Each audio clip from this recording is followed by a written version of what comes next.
Interestingly, no one has ever had this record before. It feels good. I wanted a platform to sort of put my foot down and strike. Climate change is a serious problem because it affects you and I. I had to use the Pampers, the adult Pampers. We thank God for whoever created it. It was on 16th January 2024 when a Ugandan female broke a new world record. Today, the country celebrates her of her resilience, consistency, and passion. She'll be joining us in a few, and you can always follow us for live updates with the reality TV shows, documentaries, future stories, and many more. This is MBC Africa. You are watching the ONFOCUS Show, and I'm your host, Emam Nyangeri. Yay! Uganda is very proud of you. It is with great privilege and honor to have you on the show. Thank you so much. Thank you for coming through. I appreciate you for having me. First and foremost, congratulations for the new record. Yay! Uganda is very proud of you. Thank you. Thank you so much. A brief introduction of yourself. Okay, so my name is Ariokot Faith Patricia. I'm Ugandan, an environmentalist, a tree planter, climate change activist, and currently the newest record holder from Guinness. Wow. Wow. Your resilience overwhelmed many of us. How does it feel to hold this title and record? Of course, I have the bragging rights. It feels good that after all the hard work we put in, at least now we have a document or a paper or a record to show for the hard work that we've done. And I'm happy, I'm proud that I'm a record holder. So yeah, it feels good. For starters, who is a climate activist?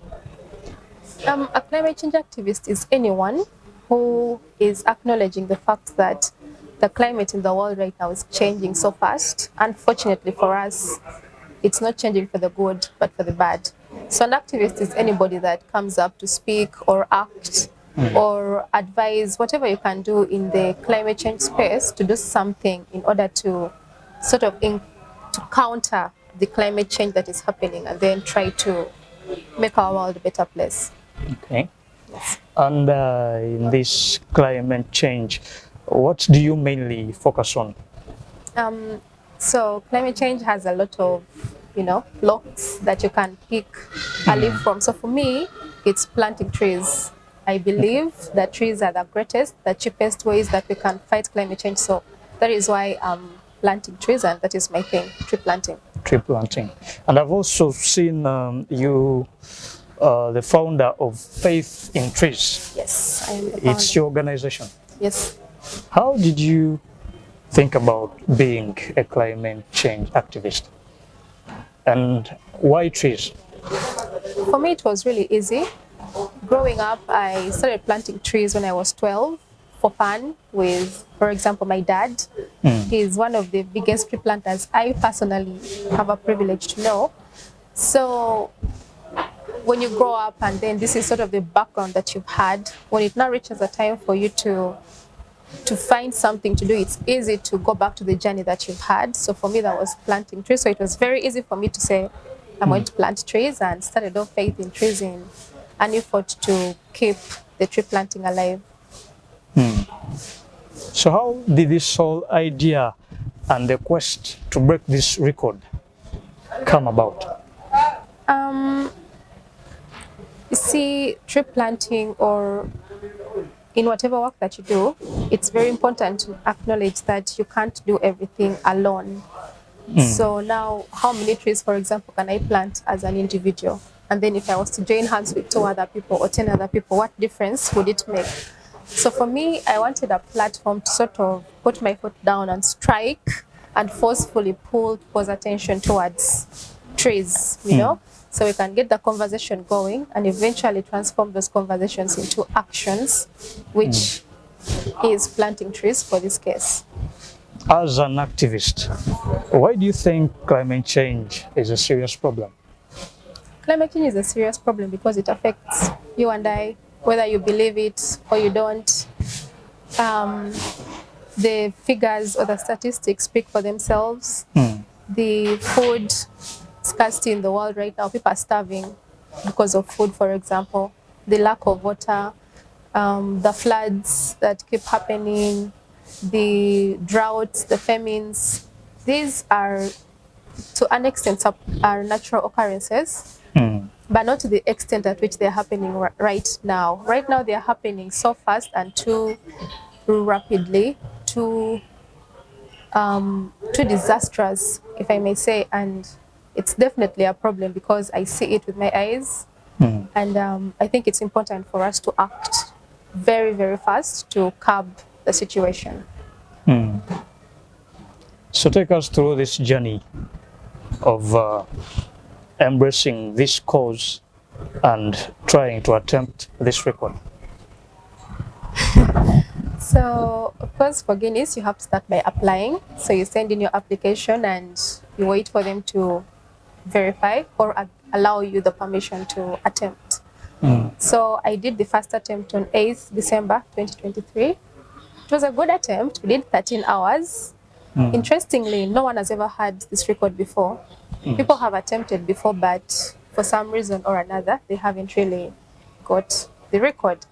So on 8th December, after the 13 hours, we noticed... 8th December was your first attempt? Yes, was my first attempt. We noticed the camera didn't record some parts of the attempt. And for Guinness, that's a big... Yes, that's a very big problem because how do they prove in those minutes that are missing that you were actually in the attempt, you know? For my attempt, I couldn't take a break, for example. So the minutes missing is a big deal. Second attempt, 29th December, that I believe everybody knows about. A similar thing happened with our camera people. They swore, they recorded the entire attempt, but a very important part was missing. When I broke the record officially, it wasn't there. That was 8 hours in the middle of the day, so it was no brainer. If we needed the record, we had to do it again. So comes January 2024, we did it again. This time it was a bit quiet and on a need-to-know basis because we knew what we had to do. So this time we came in with our guns blazing, making sure that we had more than one team, for example, recording. And yeah, we made it happen on 24th January 2024. And 16th January. And now we're happy to say we have a record on our hands, officially. Amazing and impressive. That's quite impressive. How come that these first two attempts were known, but we didn't know more of the third attempt, which happened on 16th, you say, 16th January? Yes. So the first attempt and the second attempt, for me, the reaction I got from people, of course it's important to understand that on whatever venture you're going to take on, some people will be on your side, some people will not be on your side. Yes. I got a bit of backlash from some people that didn't understand the cause or why I'm doing what I'm doing. So I felt at that time that if I was to then again come out and say, guys, I failed again, they were going to run with that and call me a failure or just give up, you know. I didn't need that negative energy going into my third attempt because I knew it was really important for me. Yeah. So I just had to keep my head clear and not, you know, have these outside voices in my mind. So it was, we just agreed that, you know what, let's do it more quietly, a bit quiet and need to know basis. And then when the award comes out, it's easy to explain ourselves as to why we did what we did. Yeah. So we're not hiding or anything. We just wanted to have a clear head to do the attempt. Okay. These two attempts must have been really challenging. And for a person like me, I would easily give up on the second attempt. What kept the fire in you to go ahead with this? So it would have meant nothing, or what is the point of starting something that you can't finish, you know? So for me, I've already started something, so let's just keep going until the very end. What do we want? The record. So we're going to do what we can to do the record. So for me, it was actually very easy for me to say, let's do this again. because I knew what I wanted and I had to go for it. Okay. Wow. Wow. Wow. I must applaud you, and Uganda is very proud of you to hold this record. The last person to hold this record made it at 10 hours. That was Adrian. And you went for how long? I did 16 hours. 16 hours. Yes. So Adrian did an attempt, but she didn't get the record. So those are two different things. Because an attempt is very different from having the record. After your attempt, Guinness has to approve for you to actually hold the record. So, well, Guinness didn't approve of Yes, attempt. yes. Okay. So as for this particular record, I'm the first person to ever have it approved. Okay. Yes, so it's my record. I've not broken anybody's record. I created my own. Yeah. Besides the camera glitch and the other faults, what challenges did you face at that moment? You know, the long hours, that moment hugging the tree, and The hands. Of course, when you look at my attempt, I have to be standing the entire time, and automatically your mind goes to, oh my God, you're going to be standing for all the time. But the tree is there to support me. It literally takes most of the weight off of my feet because I have someone or something to lean on. The difficulty was with the hands. You can't move your hands, so maintaining this position, and the tree is a bit rough, so you're obviously going to have the scratches on your hands. So it was very difficult to maintain the hug position. And then also you can't go for a break. That means you can't use the bathroom, for example. So you have to think of plan Bs, what do I have to do? what plan B's?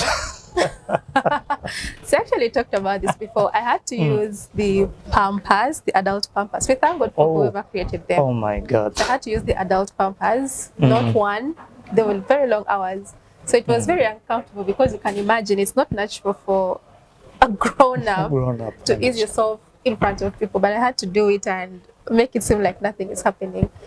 So yeah, I think generally it was a good experience. Did you have some people downplay with what you're doing? You know, mixed reactions. You know, some people may look at it and take it as a joke, especially when it comes to climate activists like you. Did you have those moments? Did you experience such? Yes, I mean, I did not just wake up one day and say, oh my God, I need a Guinness World Record, let me go and hug a tree. I didn't do that. I had my reason behind it, and I wanted to make that tree celebrated in a way because of the importance that trees have to us. And for me, my message has been clear from the first day. The hugging of a tree is just symbol. What it translates to is let us go and plant the trees, let us go and protect the trees. So for people downplaying or trying to diminish what I did into something like, oh, it's a joke, it's a waste of time, I understand where they're coming from, especially if they do not know the messaging behind my attempt, you know? So of course those people are there, and like I said, you always expect there will be those people who don't want to believe in you, who want to just make you feel like what you're doing is not worth it. But if you know what you're doing, you have a goal, go for it. People will always be there to be negative, but stick to what you're doing and go for it. For climate activists, by these kinds of the course of actions that you take in environment protection, do you think that it has a big impact on the society by these means, like you hugging trees? Yes, so there will always be people out there who get your message, and those are the people that we'll have to focus on. Like I said, my message is let us go and plant the trees, let us go and protect the trees that we have, and also just speak about trees in the general sense. Beyond, for example, planting a tree, what else can I do that conserves the environment? These are kind of the conversations we can have. Instead of using charcoal, can you use the option of briquettes, for example? Instead of using charcoal or firewood, can you use the solar cookers that are in the market now? So those are kind of conversations that for me, I try to elevate. So with the platform that Guinness gives me, for example, that is the message that we're going to be spreading, and want people to appreciate and take on the message. Has the government and other bodies helped you in this course of actions? Do they give you a hand? At the moment, no. It has been a slow reaction, I believe, on my end, because beyond the likes on social media or the congratulations that we are getting, yeah, that is important. Congratulations for the great work you've done. Okay, thank you. And so for me now, it's not important just to get the likes and the messages. What I want to do is the action being done. So what are we waiting for? There are a lot of people that reach out to me, for example, inbox me, and they're asking for help. How can we plant the trees? Do you have the trees that you can give us? Where can we get the trees? And I don't have all the answers. So if I was a government person out there listening, this would be an opportunity to say, you know what? We've been trying to spread this message and people have not been getting it. There is someone out there like Faith that we can now use as a tool, for example, to reach to these people that will resonate, with her. So I haven't yet gotten a good reaction, I say, from the government or from those bodies that would be in line with such actions that I do. But you've received a number of congratulatory messages Yes. across Yes. in I think in both home and away. Yes. So, where does this leave you after you are holding now the longest record for the longest hours of tree hugging? What next? So the what next, like I've been trying to mention throughout, is how do we move away from the hugging of the tree? Because that's just a symbol. That's just a symbol. That's just a symbol. But it has a clear message. Yes, so how do we move away from that? And I think those are now the transitions I need. Yes. For example, one of the things I want to champion now is a National Tree Planting Day. There is a day where all the people in Uganda lay down their tools and go out. We don't have that here in Uganda? No, we don't. We don't. Oh. Our neighbors in Kenya have, our friends in Ethiopia have, but we don't have it in Uganda here. So that could be a good start. We all lay down our tools and say tomorrow we are all planting trees. The other one is this interesting law I like to talk about. You cannot graduate in the Philippines unless you've planted 10 trees. Wow. It's a simple I didn't law. know about. We need to have that here in Uganda. It's a simple law, but it's very, very achievable. I mean, what does it take for you to plant 10 trees? That is less than an hour's work, and yet you're protecting the environment. So for me, I think it's now about the partnerships, the connections in order to move this message into something practicable, so that at least I know that at the end of the day, my goal of having trees planted was achieved. Okay. Interesting. How many people are part of the Faith in Trees organization? Faith in Trees is still a small organization that is has a few volunteers that help us to do the work that we do. So I think at the moment we're about 5, at least active volunteers, if I may say, that work at Faith in Trees. As an activist, who inspires you the most among the different climate activists we have all over the globe? So for me, one of the people I draw inspiration from, the late Professor Wangara Maathai. She was an ardent tree planter. So she's someone I've looked up to, and I hope one day to follow her footsteps and actually get a Nobel Peace Prize like she did for planting trees. Wow. Then of course, like I mentioned, my dad, my father, tree planter by heart, tree planter by day, tree planter by night. So I think for the kind of space that I'm in, those are the people that I would say in the tree planting space do inspire me. Have you met some of these climate activists? Yes, I have. In Uganda and maybe across the likes of Elizabeth Wanjiru from Kenya. There are very many. There are quite a number. They are.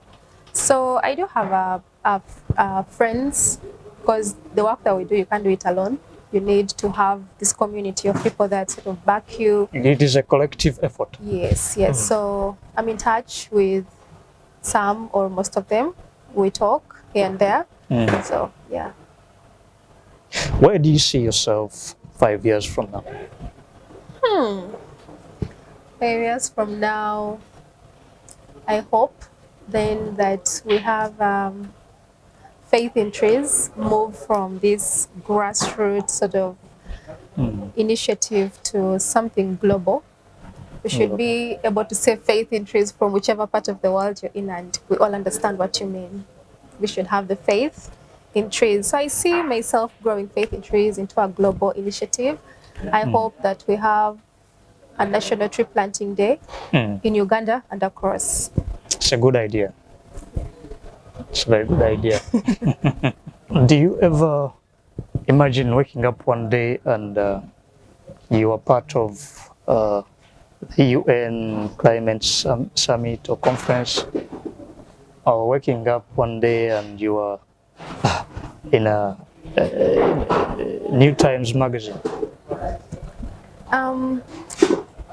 I don't just imagine, but I know those are things that are very, very possible. Very possible. Yes, it's not beyond reach. It's not something so out of this world. As long as you have the right people, the right support behind you, I think anything is possible. So yes, I do imagine, but I also do believe that those are things that are so within my reach and I can achieve them. Let me take you back to the entire process of the tree hugging. Where did it take place? So our first attempt took place in Kampala. But for the second and third, where exactly? At Modo Gardens in Namugongo, Sonde. Okay. Then the two attempts happened in Soroti, one at May 7 and then the other at the official ground now is La Hotel La Abigail. Yes, in Soroti district as well. And that moment after sending everything for review, the World Guinness Record, how did you feel like? Did you believe, did you ever imagine that you wake up one day and you're the one holding this? With the fact that many people have attempted my record before and they've not gotten the record.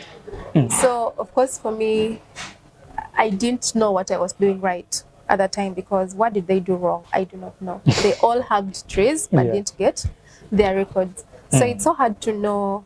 Guinness sends you their guidelines, but it could be a slight misinterpretation and you've shot yourself in the foot. So it doesn't matter about the long hours. No. It's not about the duration. No, it's about following the guidelines, the right guidelines. Okay. So for me, of course, after sending in the evidence, it's now prayers, fingers crossed, and harsh days. I really had hard days, especially now towards this week, because they have a time frame that they give you. So every day that those days are getting over, you get more scared, like, oh my God, why are they not saying anything? Does this mean they don't know how to tell me sorry? You know? So I've been extremely anxious, extremely scared, worried, and I'm just happy that at least it's done. It's done. I can imagine. Yeah. And you were the first person to receive the information. I saw the email. You shared the email through a screenshot. Yes. And how do you feel when you first time you got the news? How did you feel like? Of course, I was overwhelmed. I got it at about 6 p.m. And that is end of day. You've now given up, like, okay, maybe today's not that day. Let's wait for the next working day. So I saw the message pop up. I know it's from Guinness. And I thank God that they didn't make me read, because as soon as the message comes, there is a, I don't know, like it just pops record approved. So before I had to go through the excruciating experience of having to read the email, I already knew my record was approved. And I was so happy that time. I was so happy. I was screaming, I was shouting, and it was like, thank God, moment of prayer. And yeah, it was now time to share the news, of course, with our team. because they were also extremely worried, for me especially, because 3 attempts, what more can you give, you know? So they were anxious and they could only imagine how I was feeling. So sharing the news was a very good experience for all of us. This means a lot to Uganda as a country. What message would you like to pass on to other activists? I know there are very many of you looking up to you right now. Any message you'd love to share to them? The message is always wide and clear.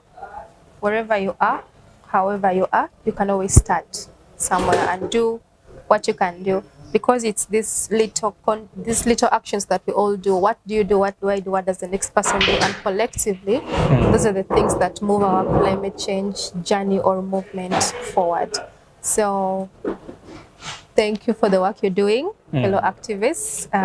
I wouldn't possibly do what I'm doing without them all. Share your last remarks towards our viewers before we wrap up the show. Thank you.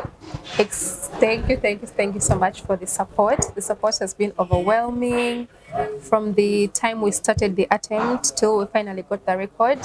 And then the congratulatory messages are very, very well appreciated as well. But at the end of the day, what do we do with this record? And that is planting a tree. So go out there, plant a tree, because nothing is stopping you. You have the hands, you have the will, so you too can plant a tree. Plant a tree for me and plant a tree for you as well. Thank you so much. Thank you so much for coming through. It was really a pleasure having you around. From MBC Africa, we would like to say congratulations and we wish you all the best.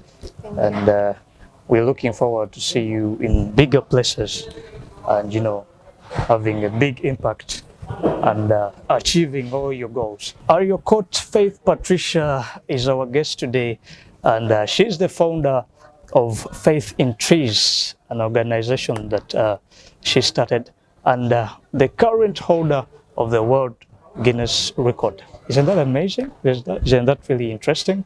Yeah. So we would like to say congratulations from MBC Africa and the whole Uganda. You've made us proud. My name is Nyangeri, and you've been watching the ONFOCUS Show. This is MBC Africa. We always bring you different guests. Today we had Faith Patricia, who has shared more about tree planting. She's the current holder of the World Guinness records. If you've been downplaying climate activists, it's time to have a little change on your mindset. You never know. We've had people like Greta Thunberg, the young Swedish girl who started as a solo protest, and her solo protests snowballed into something big. Today she's part of the Time magazine. She's attended the UN climate conference and a lot. So it's not something that we take for granted. It is something which requires all of us to engage in. It is a collective effort. And Patricia today has proved beyond reasonable doubts that you have to believe in yourself, and for a common goal, you can always achieve. My name is Nyangeri. Thank you for being part of this wonderful show. We'll meet next time. Bye-bye.